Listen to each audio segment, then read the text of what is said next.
Postoje trenuci, a nije ih bilo mnogo u čovekovoj istoriji, kad se potreba da se gradi udruži s vizijom lepote. Kad se volja da se nešto postigne udruži s veštinom stvaranja. Tada nastaje ona retka stvar, čudesno delo. Delo koje nas tera da stanemo, koje nas ostavlja bez daha, koje kao da nam govori pogledaj šta možemo da napravimo. Ovo su trajna dela koja je čovjek sam stvorio. Trajna svedočanstva večnog nastojanja da se ostavi trag u ovom prolaznom svijetu.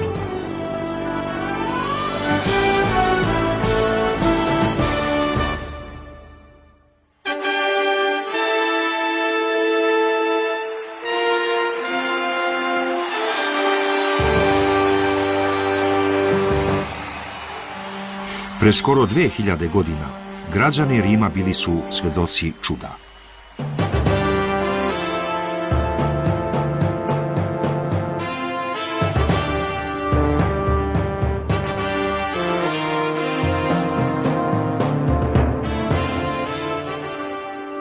Ovde, na mjestu na kojem je car Neron podigao raskošnu palatu s Veštačkim jezerom, novi car Vespazijan želeo je da ostavi svoj trag. I to ne u obliku velelepne vile u kojoj bi sam uživao, ni u obliku hrama koji bi odobrovoljio bogove, već u obliku velike palate za javnost, amfiteatra u kojem će se održavati igre, takmičenja i obredi koji su postali najvažnija javna okupljanja u glavnom gradu.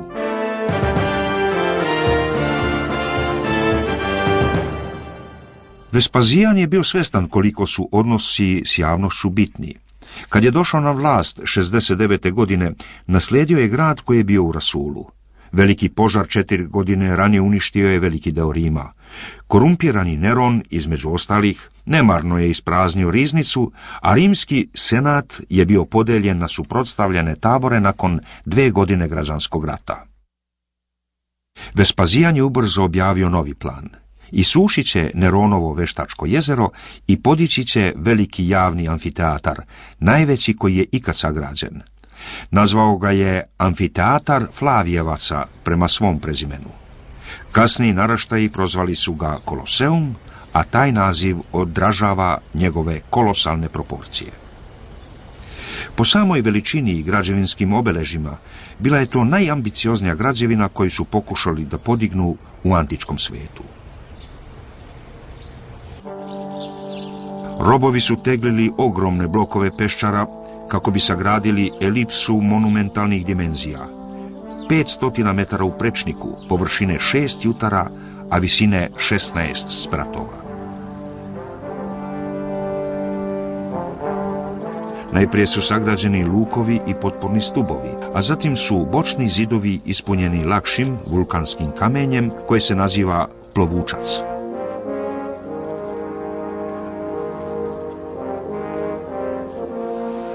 Koloseum, koji je mogao da primi 50.000 gledalaca, bio je veličine stadiona Astrodome u Houstonu. Današnji graditelji stadiona i dalje se oslanjaju na domišljat sistem ulaza i prolaza koji je ovdje prvi put ostvaren.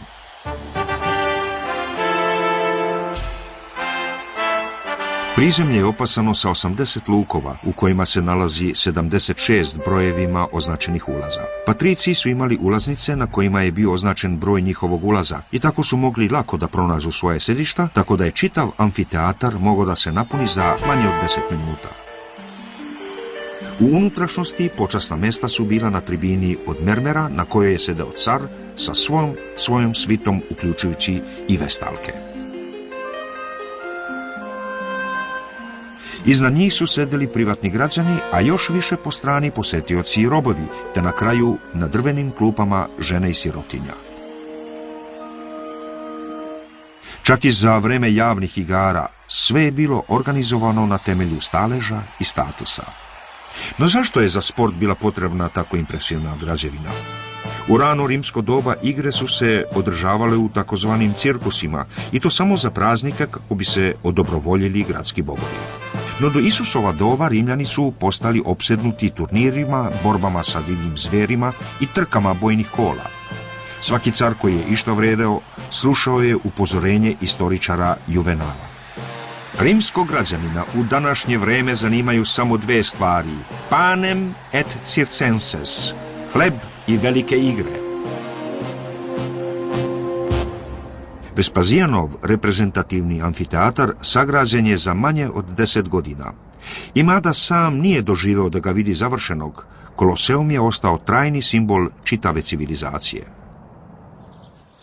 Rimljani su već bili dokazali da su najbolji građevinari na svijetu. Usavršili su luk, kupolu, sagradili puteve, akvadukte, mostove i kupališta. Iako su svoju estetiku u potpunosti preuzeli od Grka, njihova tehnologija bila je sasvim originalna. U blizini, u Panteonu, masivna betonska kupola izgleda kao da lebdi u prostoru. Tako veliki prsten odlivenog betona koji probija samo jedan zrak svetlosti, ljudi će se usuditi da ponovo sagrade tek u 20. veku.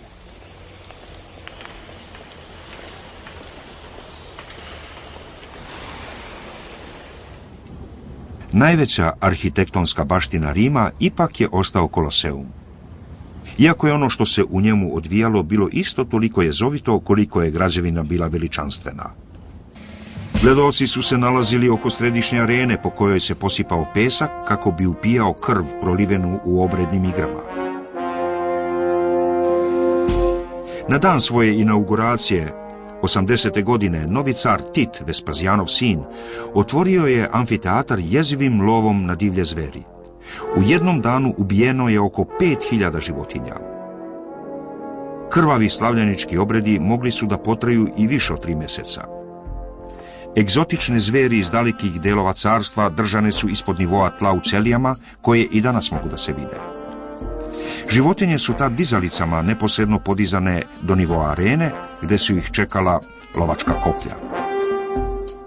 Arena je ponekad bila namjerno poplavljivana zatvaranjem odvodnih kanala. Stadion je tad postajao malo more, na kome su se odvijale lažne pomorske bitke. No glavne zvezde Koloseuma bili su gladijatori. Robovi, kriminalci i najniži slojevi rimskih muškaraca, čak i neke žene, koji su prošli posebnu obuku, a zatim su nastupali u javnim borbama.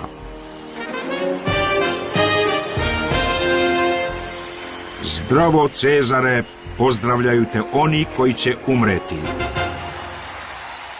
Na hrabrost ili kukavičlu gladijatora masa bi reagovala odobravanjem ili zviždanjem, a gledaoci su podizanjem ruku glasali o sudbini poraženih. Prema nekim istoričama podignut palac ili mahanje maramicom značili su da će gladijator ostati u životu ili čak postati slobodan građanin. Palac okrenut prema dole značio je pak da će poraženi ratnik ubrzo umreti. Tokom 325 godina Koloseum je video mnoge jezive predstave, a možda je to bilo i mjesto mučenja progonjenih hrišćana. Godine 404. hrišćanski carevi koji su bili na vlasti najzad su zabranili sva javna žrtvovanja u Rimu, a Koloseum, oštećen potresima i munjama, počeo je da se urušava.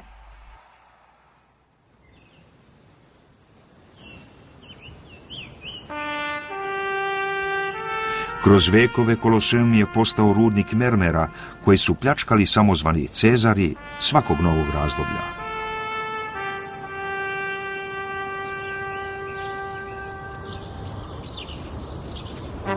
No, umeće njegovih graditelja omogućilo mu je da ostane da stoji kao stalno prisutan simbol rimskog carstva u njegovom najuzvišenijem i najizopačenijem izdanju. Mnogo vekova nakon njegove izgradnje, jedan engleski redovnik, bedačasni, je prorekao: dok stoji Koloseum, stajaće i Rim. Kad se sruši Koloseum, srušit će se i Rim. A kad se sruši Rim, i svet će.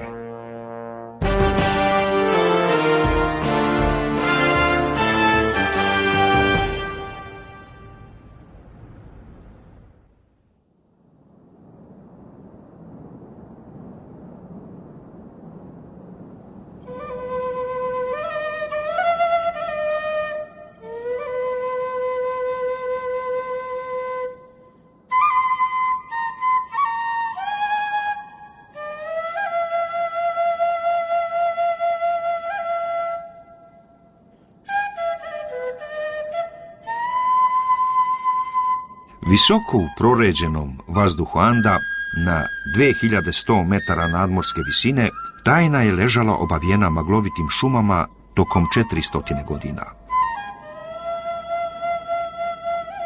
Hronike iz 16. veka govorile su da ove neprobojne planine skrivaju posljednji veliki grad Inka, Vilcabambu, grad u kome je Manco Inca, vođa Dece Sunca, očajnički tražio zaklon pred Špancima koji su uništili njegovo carstvo zbog svoje požude za zlatom.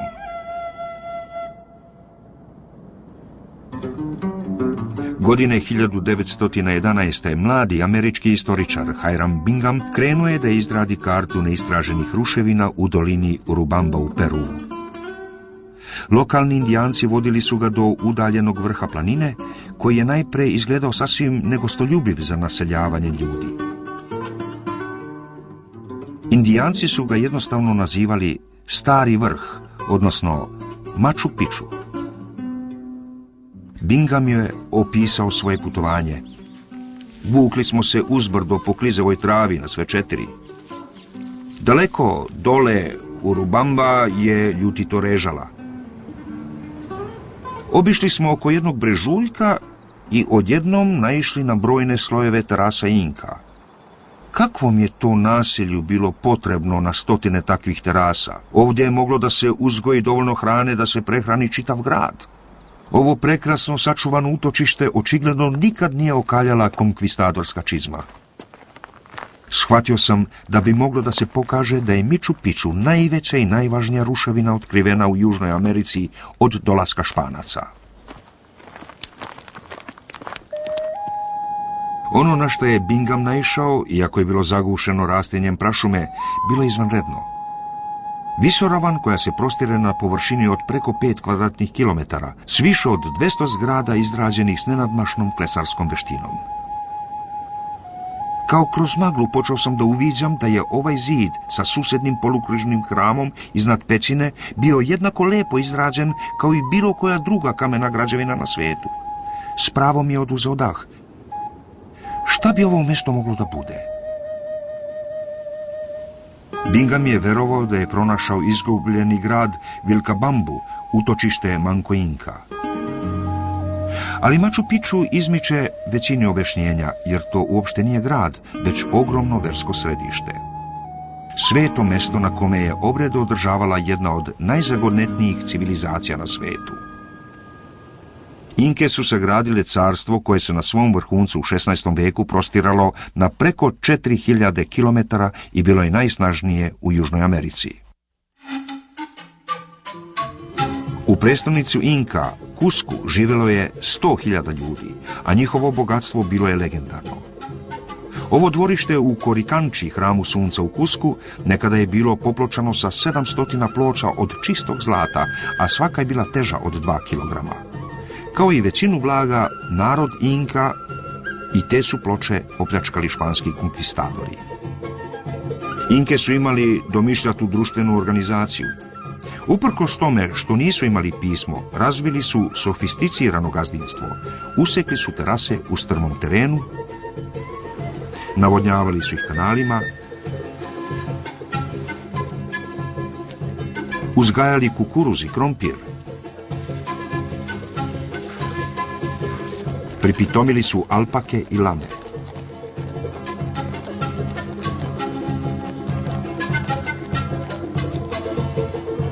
Danas mnogi peruanski indijanci žive na temeljima koje su postavili njihovi preci iz naroda Inka.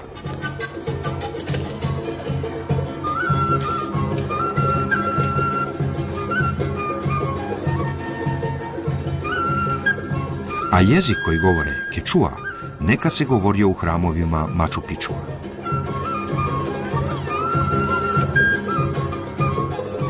No najtrajnije ostvarenje Inka ujedno je i najtajanstvenije, ovi kameni spomenici. Ogromni blokovi granita koji su tako precizno spojeni da između njih nije moguće provući ni oštricu noža.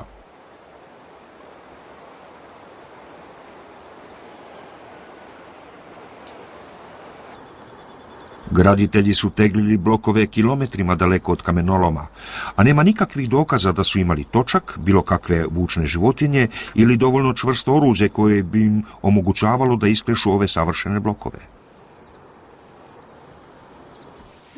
Sasvim je izvesno da su timovi graditelja Machu Picchua, poput svojih marljivih potomaka, vukli po tlu pomoću užadi svaki grubo isklesani kameni blok nepodnošljivo sporo. Kad su blokovi bili toliko teški da su ih ostavljali u polju. No ljudi zbog toga nisu bili kažnjavani. Inke su radije okrivili kamenje i nazivali ga Sejkuska, umorno kamenje. Kad su stigli do odgovarajućeg mesta, kameni blokovi su fino obrađeni i postavljeni na mesto. U površinu kamenja uklesali su čak 40 uglova radi osiguranja da će se savršeno uklapati ili da mogu da naprave blago zakrivljen zid kao što je to urađeno u hramu sunca.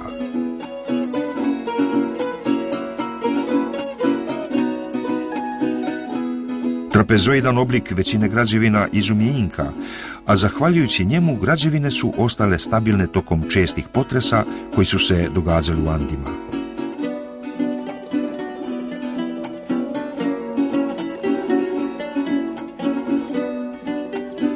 Većina građevina ostala je netaknuta, a samo su njihovi slavnati krovovi propali tokom 5 vekova delovanja prašumske klime.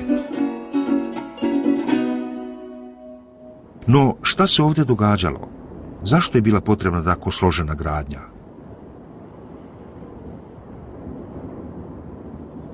Čini se da je Machu Picchu bio neka vrsta svetog sedišta religije Inka, a ta se religija temeljila na poštovanju sunca i njegovog kretanja po nebu.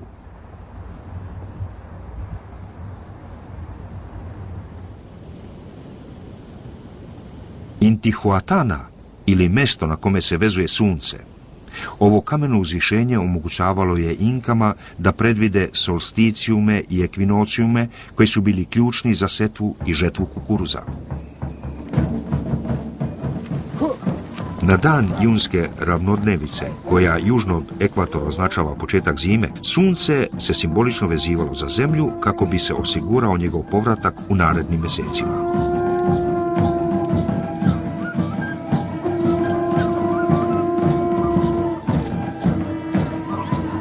Proslava koja se nazivala Inti Raymi trajala je 9 dana, a i dalje se obeležava u drevnoj tvrđavi Inka koja se zove Sacsayhuaman.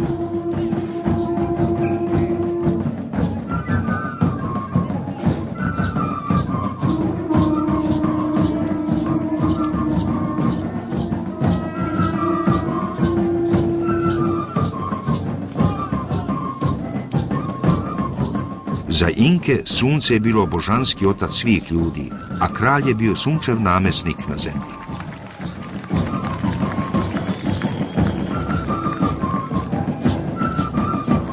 Zlato je bilo simbol sunčevih suza, a kukuruz je bio sunčev zlatni proizvod.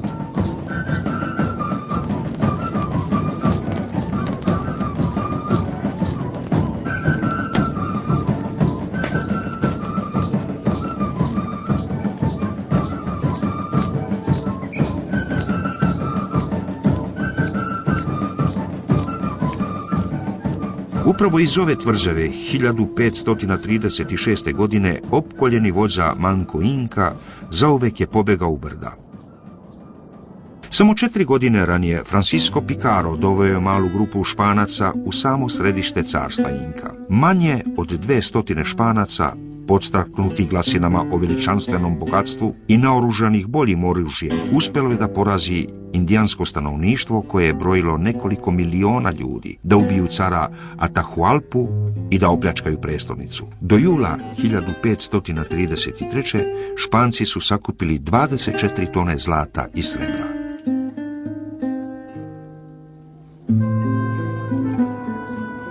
Kad je Manco Inca izgubio posljednju bitku, otišao je iz Kuska. Mesto je ubrzo preraslo u kolonijalni grad, podignut na neuništivim temeljima grada Inka. A posljednje utočište Manca Inca, nazvano Vilcabamba, da li je ono moglo da bude na Machu Picchu? Čini se da dokazi ukazuju na jedno drugo mjesto koje je nedavno pronađeno daleko na severozapadu. Machu Picchu verovatno da je bio napušten mnogo ranije i verovatno da ga je već zarobila prodorna džungla.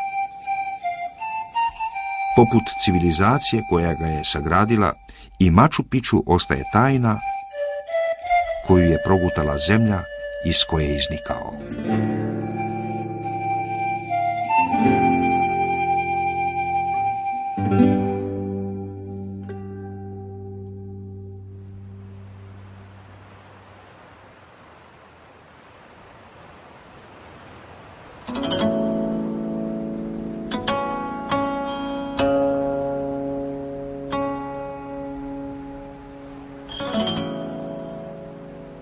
Na drugoj strani sveta, novi je car nacrtao veštačku kamenu crtu preko lica zemlje, kojom kao da je čak i bogovima rekao: ovo je moja zemlja, priđite i stradat ćete.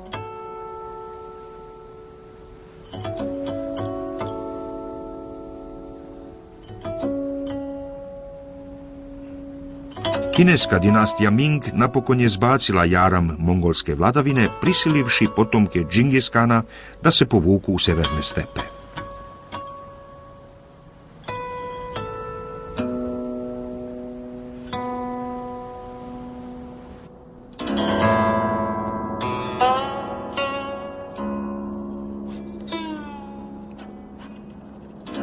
Kinom, njenim srednjim kraljevstvom, ponovo je vladao kineski car.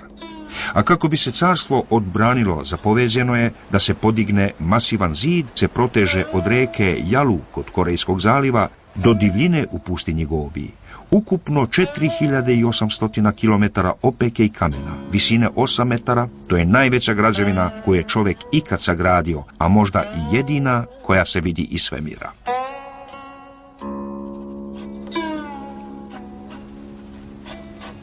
Da se takav zid sagradio u SAD-u, povezivao bi New York i Los Angeles.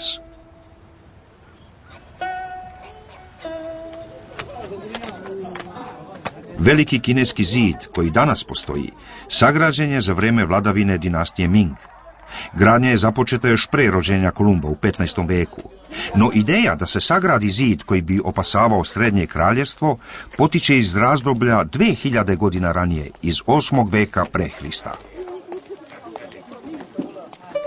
U to doba Kina je bila u rasulu. Zaraćene države sukobljavale su se međusobno, istovremeno se boreći protiv nomadskih plemena koja su ih napadala sa severa.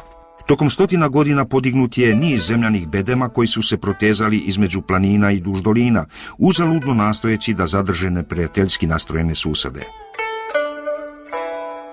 Ali 221. godine pre Hrista jedan je čovjek ujedinio Kinu i proglasio se prvim carem. Shi Huangdi.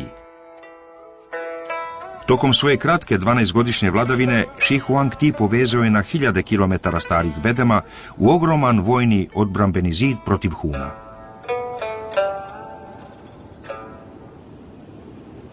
Opasavajući cijelu zemlju, ovaj veliki zid će postati vekovni simbol Kine kao snažna zaštita, negostoljubit prema strancima, zapanjujući i po delima. Simbol ujedinjenja naroda ove zemlje.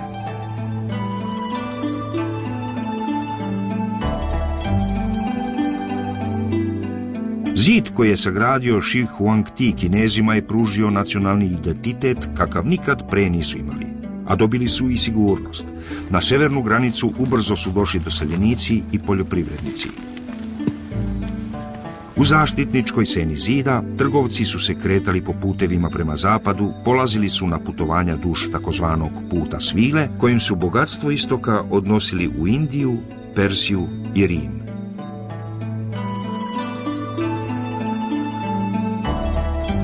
Kineski car je zapisao: obični ljudi sada su mirni i više ne strahuju od rata.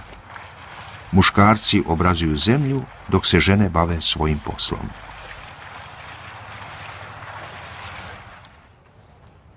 No, to je bilo njegovo viđenje.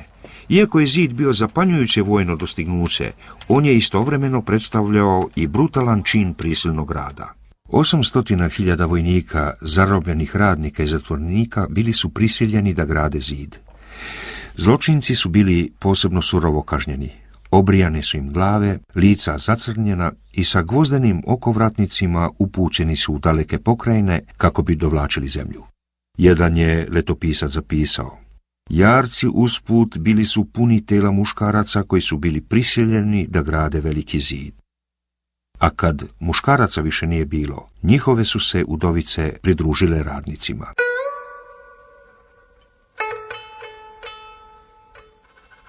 Priča jedne udovice prerasla je u legendu. Ovdje, na istočnom rubu zida, u blizini Kineskog mora, stoji hram sazidan u čast Meng Zhangnu. Predanje kaže da je Meng krenula u potragu za mužem koji je bio prisiljen da radi na izgradnji zida. Kad je saznala da je pokopan ispod barikade, od njenih obilnih suza zid se srušio. Otkrivši kosti svoga supruga, proklela je cara. Optuživši autokratskog vladara, postala je simboličan glas običnih ljudi podignut protiv svemoćnog tiranina.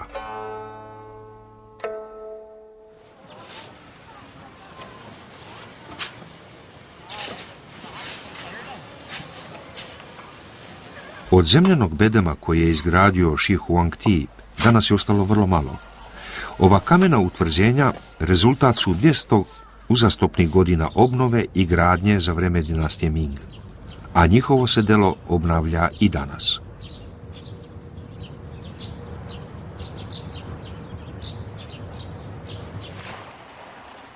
Zid prelazi preko polovine Kine, grleći planinske strmine i stražareći na dolinama, domišljato pretvarajući teško okruženje u taktičku prednost.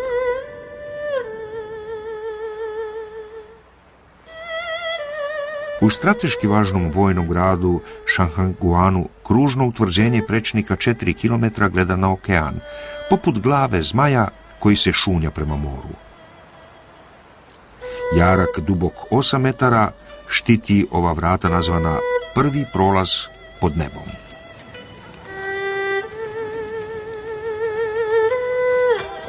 Svega 2200 km dalje utvrđenje Jaiguan bilo je posljednji stražarski položaj carstva, a gledalo je na zapad prema velikoj mongolskoj pustinji. Između ta dva kraja nalazila se mreža u kojoj je bilo oko 25.000 stražarnica, na kojima su se smenjivali stražari koji su živjeli u šupljim utvrđenjima. U slučaju napada podatke o snazi neprijateljskih formacija slali su danju dimnim signalima, a noću uz pomoć vatre. Vojni obavještajni podaci za nekoliko su sati mogli da pređu na 100 kilometara.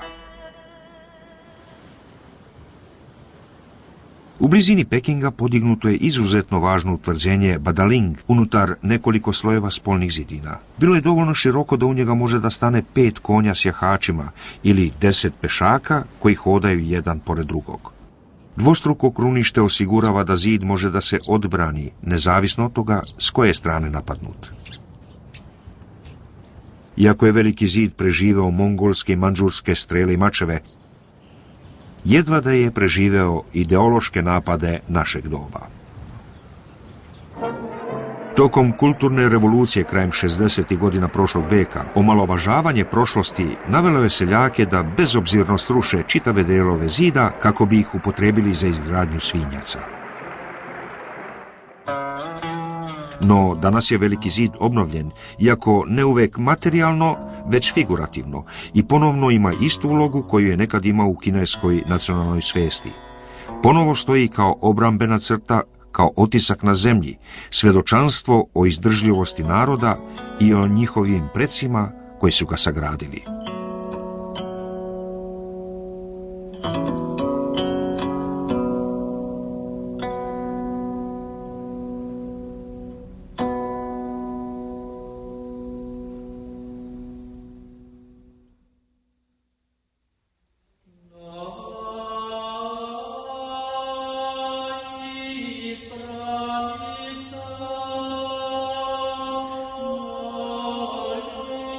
Hiljadama milja na severozapad podignut je još jedan zid za odbranu od istih tih mongolskih napadača. Umjesto da se proteže kroz okolinu, ovaj je zid okruživao malen grad.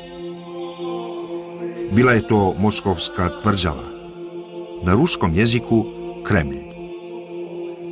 Tokom 8 vekova zid Moskovskog Kremlja štitio je središte ruske civilizacije. Na 69 jutara koje zid okružuje nalaze se crkve, katedrale i carske palate.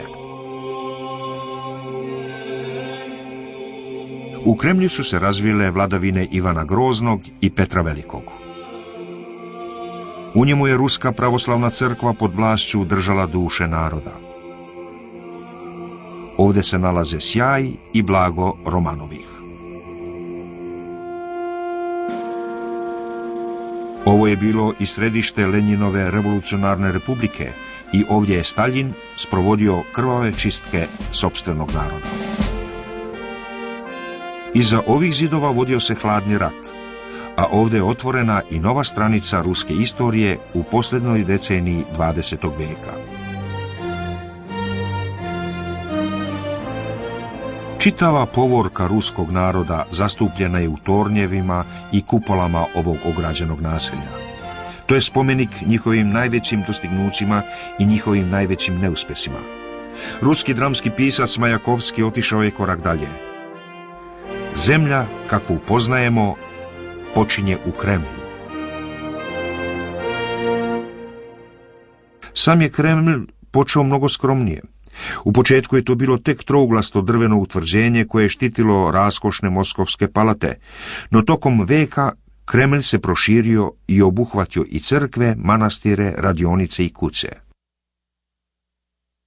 Tek je Ivan III, poznatiji kao Ivan Veliki krajem 15. veka, zamislio Moskvu kao veliku carsku prestolnicu koja bi bila kadra da se nosi s Rimom i Carigradom po svom verskom autoritetu. Uzeo je dvostrukog orla kao svoj simbol i prozvao se vladarom sve Rusije. A tu će titulu njegovi nasljednici zamijeniti nazivom car, ugledavši se na rimske cezare. Ivan je proširio Kremlj i doveo slavne arhitekte iz renesansne Italije kako bi izmijenili srednjovjekovno ograđeno naselje. Arhitekti su uklonili stara drvena i kamena kruništa, bedema i sagradili zidove od crvene opeke koji postoji danas. Za izgradnju zidova dugih skoro 2,5 km, a širokih do 6 metara, bilo je potrebno 10 godina, a smatraju se jednim od najboljih vojnih utvrđenja na svijetu. Crtu horizonta remeti 20 tornjeva koji okružuju utvrđenje. Jedan toranj nalazi se na vrhu Spaske kule, koja se i danas smatra veličanstvenim glavnim ulazom u Kremlj. Predanje kaže da kad je Napoleon pobjednički prošao kroz Spasku kulu, s glave mu je spala njegova troroga kapa i time je najavljen pogubni poraz koji će njegovi vojnici ubrzo doživjeti tokom povlačenja iz Moskve. Manje od polovine od njegovih 600.000 vojnika preživjelo je to zimsko povlačenje. Stotine njihovih topova ostavljenih u snijegu sada prkosno stoje duž zidova zgrade koje se naziva oružarnica.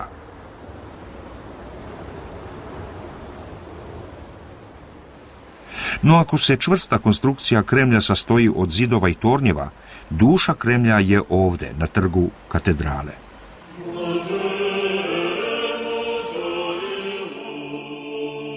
Ivan Veliki naručio je izgradnju 3 veličanstvene katedrale koje će predstavljati srž ruskog pravoslavlja. Njegov ogroman zvonik označava središnju tačku na trgu katedrale, a i u cijelom gradu.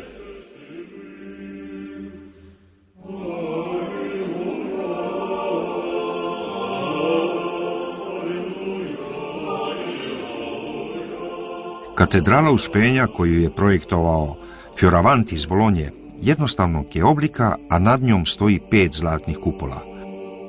U njoj su krunisani moskovski carevi. Unutra katedrale čuvaju se neke od najsvetijih ruskih ikona. Otkupitelj gnevna pogleda, kojeg su kao zastavu nosili u bitke. Vladimirska devica, koju Moskovljani nazivaju Bogorodicom od nežnosti. Odmah do nje nalazi se katedrala Bogojavljenja, koja je nekad bila privatna carska kapela. 9 zlatnih kupola i veličanstveni oltar svedoci su venčanjima, krštenjima i intimnim agonijama članova carske dinastije. Ivanu IV, poznatijem kao Ivan Grozni, prikazanom ovdje u slavnom Eisensteinovom filmu, bogopoštovanje je bilo zabranjeno zbog prekršaja koje je počinio protiv crkve. Njegovi proizvoljni pokolji osumnjičenih izdajica i divlji ispadi besa prouzrokovali su osjećanje jeza na njegovom dvoru. Ivan Grozni sahranjen je u susjednoj zgradi zajedno sa većinom careva u katedrali Arhanđela.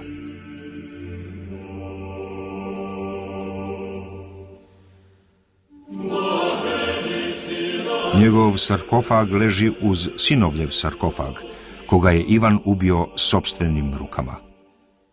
No baština Ivana Groznog nije bila isključivo zla. Naručio je izgradnju katedrale Vasilija Blaženog, neposredno izvan zidina Kremlja. 9 fantastičnih kupola koje su sve različite uzdiže se iznad Crvenog trga.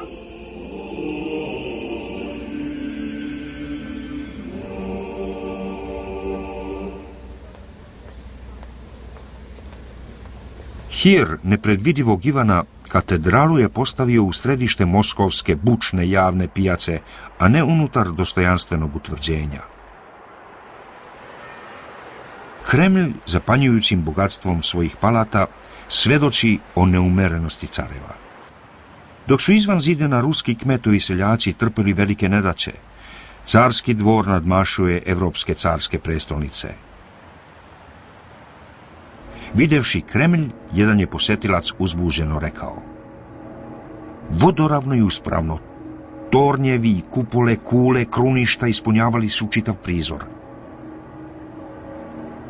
Kao da je neka Danteova umotvorina sletela na rusko nebo.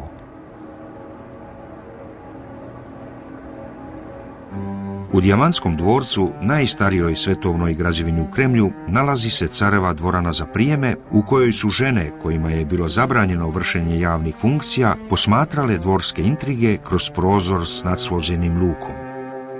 U dvorcu Terem, u kojem su smešteni carski stanovi, krovovi i žlebovi bili su obojeni i pozlačeni.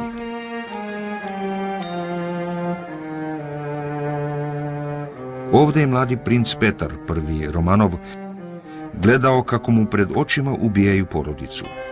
U trajanju od samo 10 godina bio je prisiljen da deli tron sa svojim polubratom.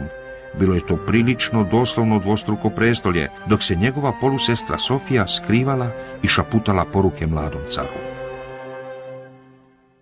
Upravo je Petar godine 1712. prekinuo krvave kremaljske intrige preselivši prestolnicu u svoj novi grad na severu, Sankt Peterburg. Ali Kremlj je za Romanove ostao drugi dom. Tokom sljedeća 2 veka stare su palate međusobno povezane u veliku palatu Kremlj, koja je postala reprezentativni deo carskog dvora. Sagrađene su velike prostorije za javne prijeme, kako bi se ostavio snažan utisak na dostojanstvenike koji su dolazili u posete. Samo je dvorana Svetog Đorđa dugačka 60 metara. Intimnije su, iako nimalo manje raskošne, privatne odaje u palati, u kojima su se Romanovi prepuštali svom legendarnom obožavanju dekorativne umetnosti. Mnoga blaga Kremlja na kraju su sakupljena u carskom muzeju, poznatom pod nazivom Palata oružja, u kojem su elementi dvorske raskoši mukotrpno restaurirani, pa čak i za vrijeme sovjetske dominacije.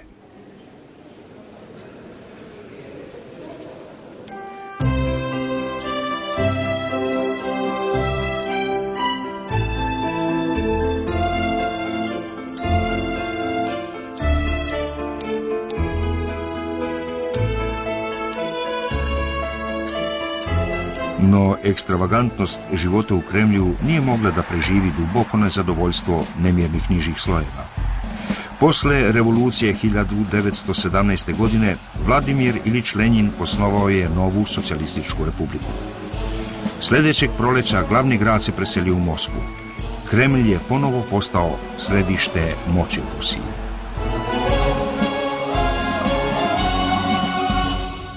Taj je korak označio početak razdoblja značajnog rasta u Kremlju. Zgrada Skupštine i Kongresa Sovjeta u strogo realističnom stilu stoje u izrazitoj suprotnosti prema ukrašenim građevinama oko njih. Tu je bio i Lenjinov spartanski stan. Radije je jeo iz okrnjenih tanjira nego iz carskih porculanskih servisa. Za vreme Sovjeta Kremlj se pretvorio u drugu vrstu spomenika. Nije više bio simbol dvorskog bogatstva, već snage komunističke države.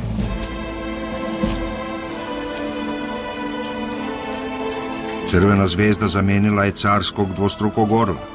Lenjinova poprsja zamenila su ikone svetaca. A grob u kojem leži balzamirani Lenjin postao je mjesto hodočašća vernika. Čak i danas, kad Rusi odbacuju svoju sovjetsku prošlost, Kremlja se ne odriču.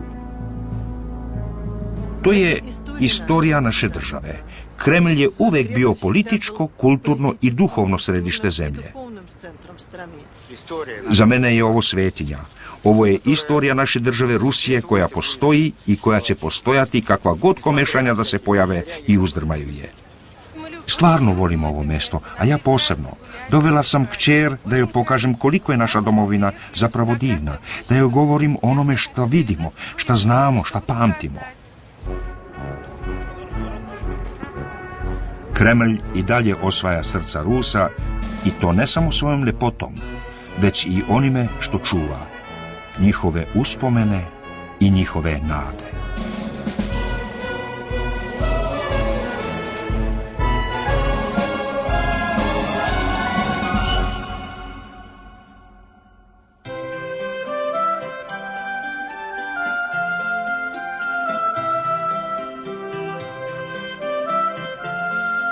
Dok je Kremlj opstao kroz revolucije, postoji jedna palata koja jedva da je preživjela jednu.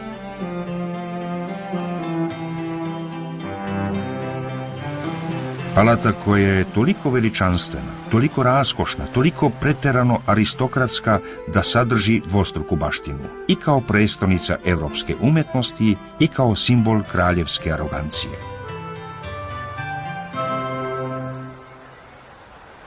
Versaj je začet kao čin ljubomore. Luj XIV, poznatiji kao kralj sunce, posjetio je prekrasan dvorac Šato jednog od svojih ministara. Kralja su toliko razbesnile raskošne odaje dvorca njemu podređenog ministra da je naredio da ga uhapse i zatim je opljačkao njegov dom. Plen se uskoro našao u novoj palati koju je Luj sagradio za sebe. Odabrao je močvarno područje u Versaju, 18 km jugozapadno od Pariza. Još kao dečak voleo je lovačku kuću koju je njegov otac ovdje imao. Versaj će da postane novi francuski dvor.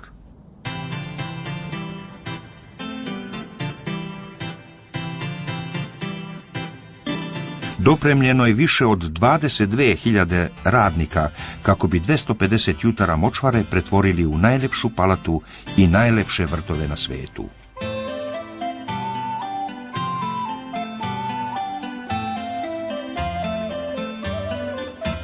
U nekadašnjem besprizornom okruženju stvorene su nove panorame.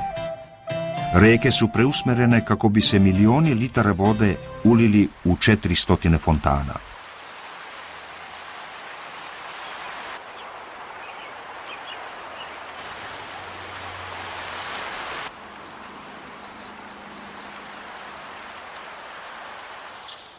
Kad je smrad nužnika u Versaju postao prejak, Luj je naredio da se strateški rasporede 3000 mirisnih stabala u sanducima, a neka od tih stabala i danas žive u oranžeriji.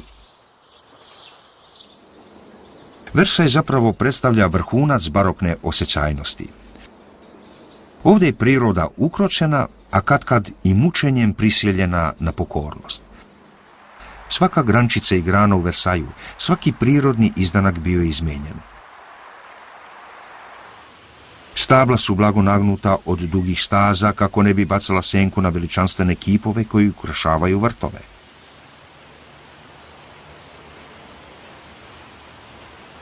Biljke lončanice, a ima ih oko 150.000 komada, menjale su se čak 15 puta godišnje kako bi Versaj uvek bio u cveću.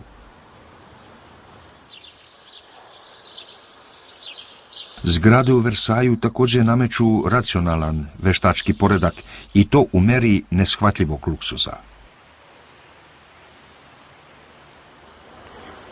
Louis je želao palatu u kojoj će moći da prati dvorske intrige, pa je u Versaju bilo dovoljno mesta za smeštaj 3000 plemića, dvoranina, lične posluge i svih ostalih slugu. 700 prostorija ukrašeno je mermerom, brokatom, baršunom i zlatom.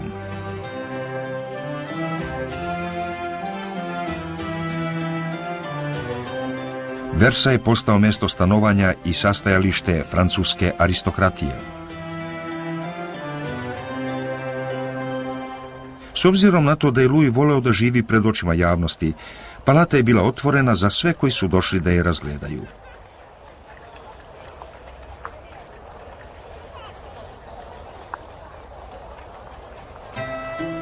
Tačno u arhitektonskom središtu ove pozlačene košnice nalazila se Louisova spavaća soba.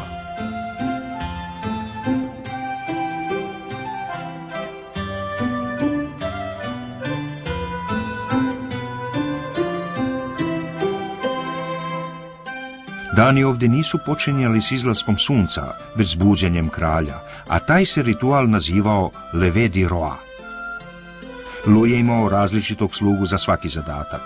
Jednog koji mu je oblačio levi rukav, jednog koji mu je oblačio desni, jednog koji mu je stavljao kravatu, jednog koji ju je vezivao. 4000 slugu i 500 kuvara hranili su proždrljiv dvorski apetit na ceremonijama.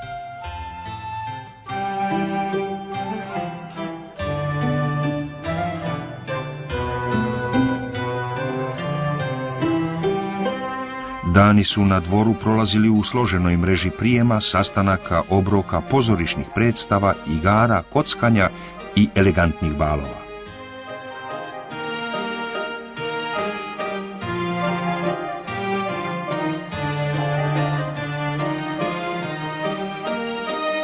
Kralj je često i sam učestvovao u izvođenjima folklornih plesova. Podrazumevalo se da samo kralj može da se pridruži plesačima.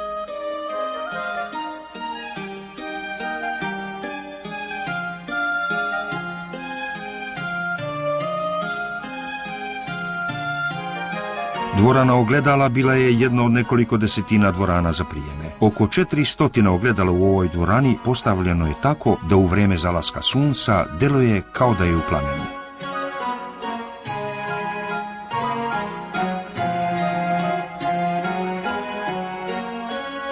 Ovdje u salonu koji se nalazi neposredno uz dvoranu ogledala, dvorani su dobijali viša zvanja ili su padali u nemilost u zavisnosti od promenljive mode pojedinog dana. I najmanja kraljeva sklonost, bilo da je reč o odeći, kulinarstvu, plesu ili umetnosti, ubrzo je postajala modni hit i to ne samo u Francuskoj, nego i na svim evropskim dvorovima.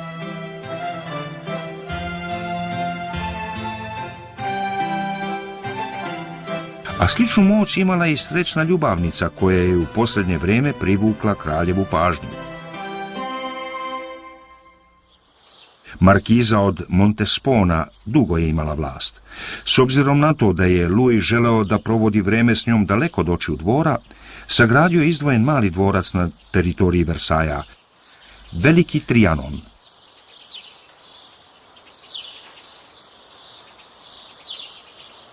Godine 1715. Louisa je naslijedio njegov praunuk Louis XV, koji je proširio Versaj pod utjecajem još jedne izuzetne žene, Madame Pompadour, koja je 20 godina bila njegova ljubavnica. I ona je željela mjesto na kome bi se mogla sakriti od dvora, pa je sagrađen mali Trianon, ali nije doživjela završetak njegove gradnje. Taj dvorac je postao skrovište kralja i njegove najnovije miljenice, kontese Marie-Jeanne Bécu. Još je jedna žena iz Versaja postala simbol preterivanja na francuskom dvoru. Marija Antoaneta. Marija, rođena u Austriji, doselila se u ovu spavaču sobu u Versaju zahvaljujući nepopularnom i politički dogovorenom braku s Louisom XVI. Francuski narod nikad je nije prigrlio, iako je davala sve od sebe da se dopadne dvoru. Marija je imala i sklonost za život na selu, ili barem za kraljevsku verziju života na selu. Kako bi se udovoljilo njenoj ljubavi prema ruralnom krajoliku, podignuto je lijepo lažno selo koje je imalo sopstveni mali mlin i brižljivo ostarele kolibe s pukotinama u zidovima i svim ostalim detaljima. U tom idiličnom okruženju 5. oktobra 1789. Marija je saznala uznemirujuće vesti. U Versa je stigla francuska revolucija. Ljutiti Parižani okupljali su se oko palate. Kraljevska porodica otišla je sljedećeg jutra i nikad se više nije vratila. A Versaj, u kome je samo 6 godina ranije potpisan ugovor kojim je Amerika postala nezavisna država, sad je postao omrznuti simbol tiranije u sopstvenoj zemlji.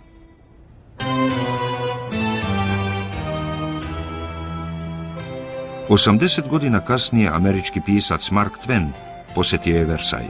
Čak se i taj najdemokratičniji turista divio onome što je video. Nekad sam vređao Luja XIV jer je potrošio $200 miliona u vreme kad je hleba bilo tako malo, ali sad mu opraštam. Ovo je predivno mesto. Posmatraš, zuriš, pokušavaš da shvatiš da je sve to stvarno, da se nalazi na zemlji, da to nije rajski vrt. I napola veruješ da je to varka iz nekog divnog sna.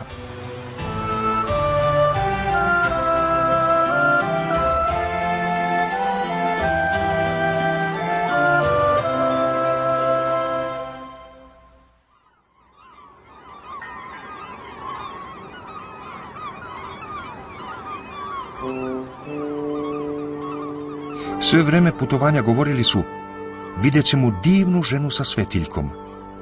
A ja nisam mogla da je zamislim. Kad sam je vidjela, povikala sam: majko, majko, dođi ovamo, dođi, ovo je sloboda. Na onoj baklji onde gore piše dobrodošli. Napokon smo došli u obećanu zemlju, do kipa slobode te divne, divne žene. Rekla sam majci: šta ona predstavlja? A majka me samo zagrlila i rekla: ona predstavlja Ameriku.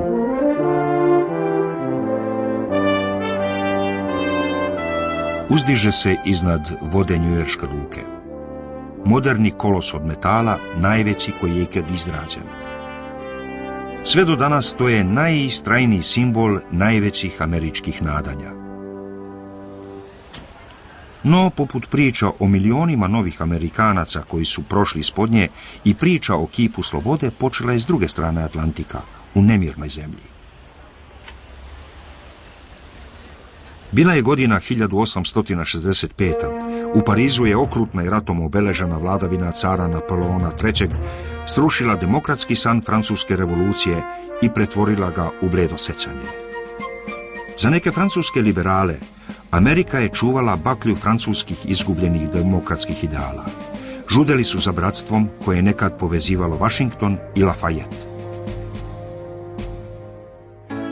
Među njima je bio i vajar Frederic Bartholdi, koji je počeo da dizajnira monumentalni dar mladoj naciji. Pokušat ću da glorifikujem njihovu republiku i slobodu, u nadi da ću ih jednog dana ponovo imati i ovde. Hteo je da njegov dar bude prvo što će posetioci ugledati kad dođu u novi svet, pa je odabrao ostrvo Bedlows kao prikladno mesto. Bio je uveren da ako Amerikanci plate za postolje, Francuska će da finansira izradu ogromnog kipa. Bartholdi je razmišljao u širokim okvirima. Njegova ranija dela su bila bombastična i patriotska, no u poređenju s njegovim novim projektom izgledala su sitna. Za dovršetak tog novog projekta trebalo mu je 15 godina. Nazvao ga je Sloboda koja osvetljava svijet. Izrada skulpture bila je Bartholdijevo najveće dostignuće. U Francuskoj je počeo da izrađuje modele od gline i bronze sve većih dimenzija, zatim je sastavljao odgovarajuće drvene okvire, a na njih je polagao gips. U njegovoj parijskoj radionici kovači su oprezno oblikovali ogromne ploče od norveškog bakra, a svaka je bila debljine novčića kako bi odgovarale gipsanom kalupu. Svako obeležje ovog kipa, od frizure do nabora haljine, ručno je pričvršćeno na odgovarajuće mesto. Prvobitna boja tamno smeđa, Nalik starom novčiću od jednog penja postepeno je izbledela i prešla u nežnu svetlo-zelenu zbog soli u vazduhu s okeana. Ogromni kip morao je da bude u stanju da se odupre vetrovima koji na mahove dostižu do 200 km na sat, a da se ne sruši u more. Bartholdi se obratio najboljem građevinskom inženjeru u Francuskoj, Gustavu Eiffelu, koji je dizajnirao domišljat potporni sistem koji se sastojao od 1800 spona, uključujući i glavnu konstrukciju, te od spoljneg niza kosih potpornih stubova koji će omogućavati bakarnim pločama da se šire i skupljaju u zavisnosti vremenskih uslova, a da pri tome ne popucaju. I same Eiffelove skele bile su najviša gvozdena konstrukcija tog doba. Džinovska dama uzdigla se iznad parijskih krovova i svi su mogli da je vide. Dok je Pariz oduševljeno posmatrao, Amerika se protivila. Prilozi su se sporo prikupljali i nije skupljeno ni približno $250.000 koliko je bilo potrebno za postolje. Bartholdi je poneo ogromnu baklju sa sobom po SAD-u, nastojeći da prikupi novac, a posjetioce je pozivao da se popnu u baklju. Na kraju je novinski izdavač Joseph Pulitzer pridobio građane New Yorka da podrže izgradnju postolja. I samo je postolje bilo remek delo suzdržanosti, a Richard Morris Hunt dizajnirao ga je tako da bude u skladu s kipom, a ne da se s njim takmiči, dok je istovremeno moralo da nosi težinu više od 225 tona gvožđa i bakra.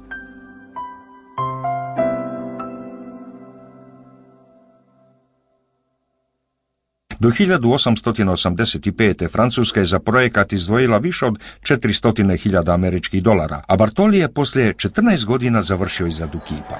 Gotov kip je rastavljen i poslat u novi dom u više od 200 sanduka, a 39 sanduka ispunjavale su samo zakovice. Kad je kip ponovo sastavljen u New Yorku godinu dana kasnije, Amerikanci su prvi put vidjeli ono što će postati simbol nade za talase doseljenika u narednim decenijama.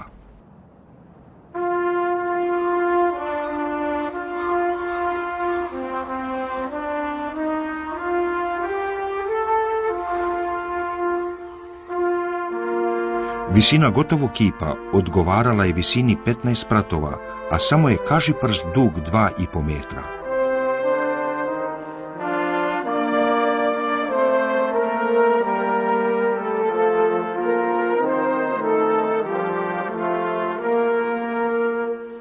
Simbolika slobode vrlo je jasna. Ploča na kojoj je upisan datum 4. jul 1776. Ispod nogu kipa nalaze se pokidani lanci ropstva. Kruna sa 7 šiljaka pokazuje u pravcu 7 kontinenata i 7 mora, a visoko u vazduh uzdiže se baklja slobode iznad svijeta. Bartholdi je hteo da se baklja pali iznutra, a u 20. veku slabo električno svetlo prodiralo je kroz rupe probijene u baklji. Original je danas sigurno pohranjen u obližnjem muzeju. Tokom posljednje restauracije na kip je stavljena nova baklja s listićima od 24 karatnog zlata kako bi privid svetlosti bio izrazitiji. Oni koji su prošli kroz senku baklje došli su u potragu za boljim životom, bežeći od vojske u nastojanju da se povežu s rođakom, bežeći od progona. Došli su čuvši glasine o zlatu na ulicama, a stigli su u Droncima. Ironično je što su prve sate u zemlji slobode obično provodili zatvoreni na ostrvu Elis, koji su doseljenici nazvali ostrvom suza. Ovdje, u senci kipa slobode, oko 16 miliona duša punih nade ispunjavalo je veliku dvoranu i čekalo da čuju svoju sudbinu. Za neke je procenjeno da su nepodobni, bolesni ili su naprosto delovali mentalno zaostali, pa su vraćeni s praga Amerike na brodove na kojima su doputovali.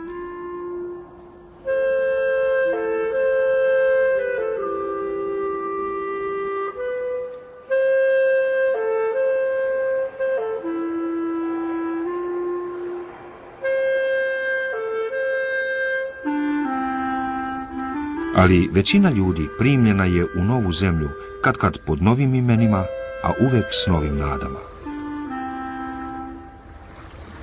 Dok su ih brodovi prevozili do velegrada New Yorka, iza sebe su ostavljali kolosalni kip s bakljom. Pesnikinja Emma Lazarus, ćerka ruskih Jevreja koji su se doselili u SAD, kipu je odredila svrhu koju Bartoldi nije zamišljao.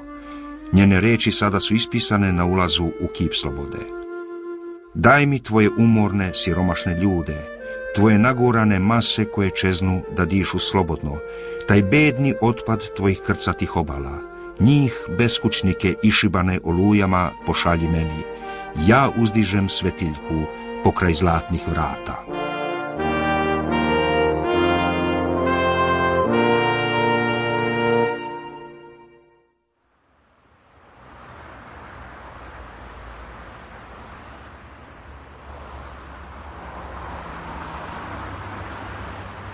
I dok su Amerikanci pozdravljali svoje novouvezeno čudo, Francuzi su u Parizu gradili jedno koje će zadržati za sebe. Isti inženjer koji je napravio konstrukciju za kip slobode dobio je narudžbinu karijere. Gustav Eiffel, graditelj mostova, inženjer, konstruktor, trebalo je da izradi spomenik povodom 100. godišnjice Francuske revolucije.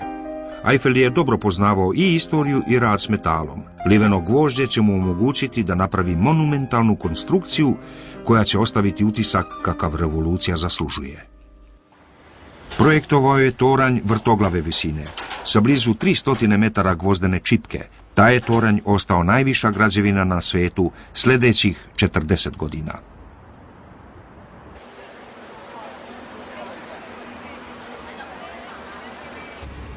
Eiffel je koristio novu tehnologiju izrade montažnih dijelova i izradio je 12.000 nosećih stubova. Proizvedeni su na drugom mjestu, a sklopljeni su na levoj obali reke Sene. 2,5 miliona zakovica držalo je gvozdenu čipku koja je omogućavala slobodan prolaz vetra. Opasnije od vetra bile su žaoke kritičara, koji su praktično zaustavili izvođenje projekta. Istaknuta grupa umetnika i intelektualaca, među kojima su bili pisac Guy de Maupassant i kompozitor Charles Gounod, potpisali su javno pismo u kome su osudili nakaznu konstrukciju koja se uzdizala iznad njihovog voljenog Pariza. Beskorisan i monstruozan Eiffelov toranj nalik je na džinovski crn fabrički dimnjak, koji svojom varvarskom masom gnječi Notre Dame, Louvre, triumfalnu kapiju. Svi su naši spomenici poniženi ispod te crne mrlje. Eiffel se nije obeshrabrio i nastavio je s radom. Toranj je završen prema planu za nešto više od 600 radnih dana, a svečano je otvoren 31. marta 1889. Više od 2 miliona radoznalih Parižana pohrililo je na toranj tokom prve godine, urezujući svoja imena u stubove i kupujući suvenire. Pauzu za ručak provodili su u restoranu na Vidikovcu i vozili su se u domišljatim liftovima koji su prolazili duž zakrivljenih metalnih struktura i otkrivali im nešto što još nikad nisu vidjeli. Jedan od posjetilaca bio je Edmond de Goncourt.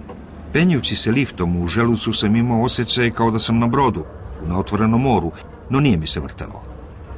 A onda gore mogli smo da vidimo nešto što na tlu nikako nismo mogli da zamislimo. Koliko je velik, širok, vavilonski golem Pariz.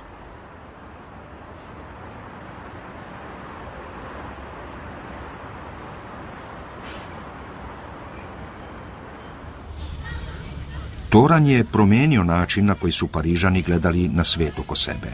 Nije to više bio te grad ulica i bulevara. Pariz je sad imao i zapanjujuću novu panoramu koja je uključivala nebo i horizont, uzorke sazdane od boje i svetlosti. A parijski umetnici također su vidike promatrali novim očima. Gradski slikari koji su već duboko promijenili svijet umetnosti sad su imali nov model vredan njihovih modernih vizija. Na neki način Eiffel je od čelika oblikovao ono što su umetnici stvarali svojim bojama. Georges Seurat, koristeći najosnovnije elemente slikarstva, svetlost i boju, i njihovom preciznom primjenom stvorio je sveukupni utisak bestežinske i bezvremene lepote. I Eiffel je svoju skulpturu stvorio od osnovnih arhitektonskih elemenata. Grede i zakovice upotrebljene su za izradu strukturalnog dizajna koji, kad se promatra izdaleka, deluje kao da se na neki način pretvara u providnu, bezvremensku siluetu. Posle je dodat premaz naranđaste boje, koji postepeno bledi sve do svetlo žute i pojačava utisak da toranj lebdi na liniji horizonta. Čak i nakon što je toranj završen, mogle su da se čuju kritike. De Maupassant je ostao pri svojim ranijim osudama. Zapravo, govorio je da voli da obeduje u tornju, jer je to jedino mesto u Parizu s kojeg ne mora da gleda toranj. Godine 1909. čak je bilo planirano da se toranj rastavi. Sačuvala ga je samo nova upotreba, kao radio odašiljača. A kad je njegova visina pomogla da se uhvate nemačke vojne radio poruke tokom Prvog svjetskog rata, opstanak tornja bio je zagarantiran.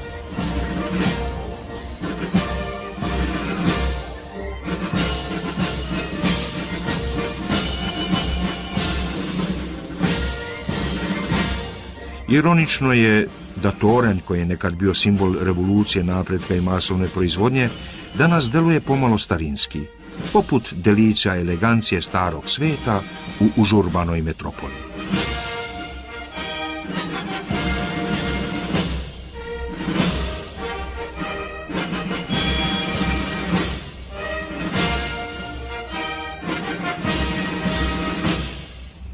Ali u svoje vreme toranj je predstavljao pravi poduhvat.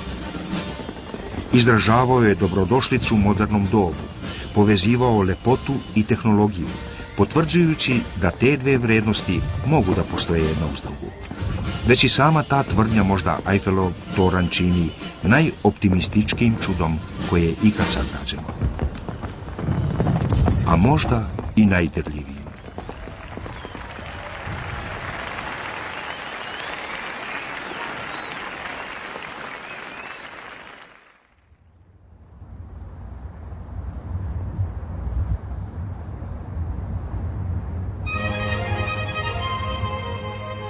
U srcu Amerike ostvaren je još jedan odvažan san, i to na površini granitne planine.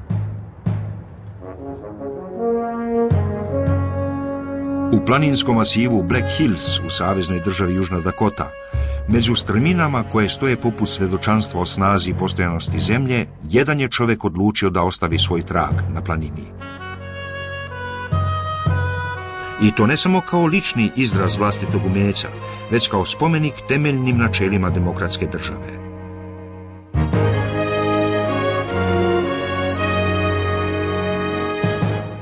Mount Rushmore počeo je kao provincijalni san malo poznatog istoričara iz Južne Dakote koji se zvao Down Robinson. On je zamislio da se negdje u samim vrhovima planine Black Hills u brdo ukleše neki motiv divljeg zapada.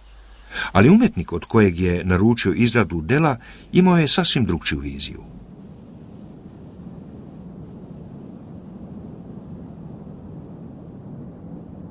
Gadsden Borglam rodio se u SAD-u kao sin doseljenika iz Danske, a bio je uspešan slikar i vajar koji je studirao kod Augusta Rodina. Izradio je masivne skulpture istorijskih ličnosti poput Abrahama Lincolna i Roberta E. Leea.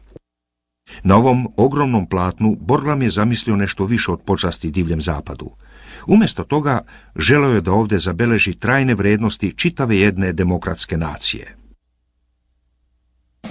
Želim nešto u Americi, nekoliko metara kamenja koje će svedočiti o velikim stvarima koje smo ostvarili kao nacija.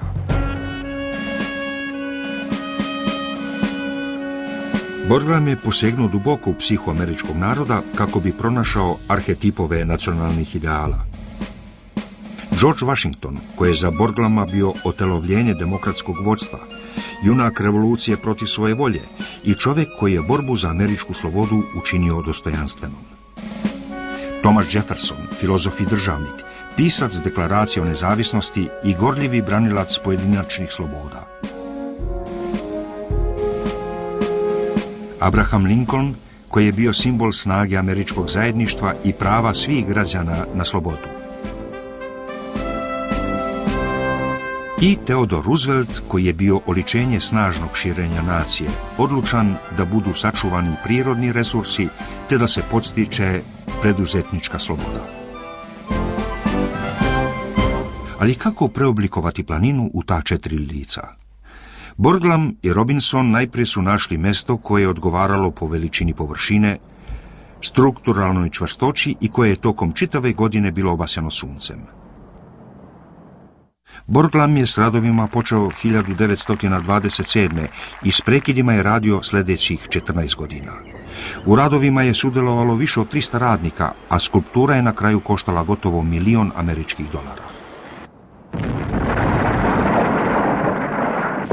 Eksplozivom je uklonjeno više od 450.000 tona granita kako bi se oblikovala lica koja su visoka 20 metara. Pokazalo se da planina nije laka za obradu. Zbog nestabilnosti kamenja Borglum je morao da dinamitom uništi prvi nacrt na kojem su Washington i Jefferson bili na suprotnim stranama. Međutim, Borglum se nije obeshrabrio i počeo da izrađuje novog Jeffersona, izbjegavši opasne pukotine tako što je njegovu glavu pomerio malo više od ostalih. Osim inženjerskog dostignuća, Borglumov uspeh na Mount Rushmoreu predstavlja i ostvarenje umetničke lepote tako velikih proporcija. Borglum je u kamenje oblikovao emocije. Tu granitni šiljak u izdubljenoj zenici stvara sjaj u oku. Borglum je nameravao da iskleše sve likove do visine struka, ali je preminuo 1941. pre nego što je uspeo da ih završi. Njegov sin Lincoln je završio glave, ali izbijanje Drugog svjetskog rata sprečilo je ceremoniju zvaničnog otvaranja spomenika. Konačno, 50 godina nakon što je završen, Mount Rushmore zvanično je otvoren u julu 1991. i time je stavljen posljednji pečat na spomenik koji simbolizuje velika stremljenja ljudskog duha. Gadsden Borglum. Verujemo da bi spomenik u čast jedne nacije utelovljene u likovima Washingtona, Jeffersona, Lincolna i Roosevelta trebalo da odiše spokojstvom, uzvišenošću snagom, da bi trebalo da bude isklesan visoko što je moguće bliže nebu i da pokazuje narednim naraštajima kakvi su to ljudi bili. A onda nam ostaje samo da se pomolimo da ovaj trag u steni opstane sve dok ga vetar i kiša ne istroše.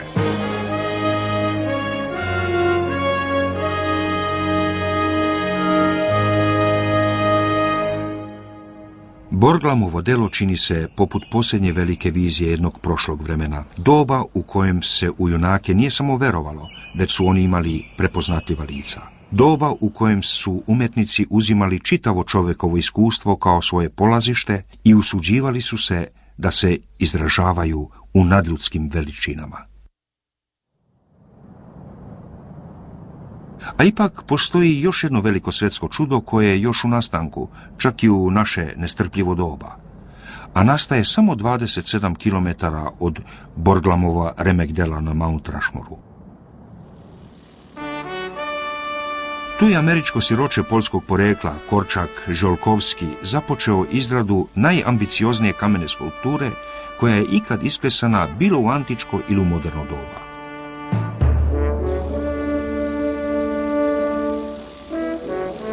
Spomenik visine 60 spratova u čast velikom ratniku iz plemena Siouxa, ludom konju.